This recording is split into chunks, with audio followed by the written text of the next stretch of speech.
वजीर आला खैबर पख्तूनख्वा अली अमीन गंडापुर की जुडिशल कॉम्प्लेक्स में तोड़ फोड़ के मुकदमे में 17 अप्रैल तक दरख्वास्त जमानत मंजूर कर ली गई। वजीर आला खैबर पख्तूनख्वा अली अमीन गंडापुर वकला के हमरा इस्लामाबाद की इंसदाद दहशतगर्दी अदालत में जमानत कबल अज गिरफ्तारी की दरख्वास्त दायर करने पहुंचे थे। इंसदाद दहशतगर्दी अदालत के जज अबुल हसनात जुल्करनैन आज रुखसत पर थे, जिसके बाद अली अमीन गंडापुर ड्यूटी जज राजा जवाद अब्बास की अदालत में पेश हुए। अदालत ने 50,000 रुपए मशलिकों के एवज 17 अप्रैल तक अली अमीन गंडापुर की जमानत मंजूर की। अली अमीन गंडापुर के खिलाफ जुडिशल कॉम्प्लेक्स में तोड़ फोड़ का मुकदमा थाना CTD में दर्ज है।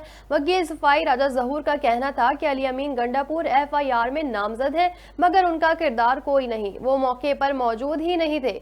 वकील सफाई राजा जहूर उल हसन ने कहा कि अली अमीन गंडापुर के खिलाफ 5 FIR दर्ज हुई। अली अमीन गंडापुर को अदालत तक पहुंचने भी नहीं दिया जाता था।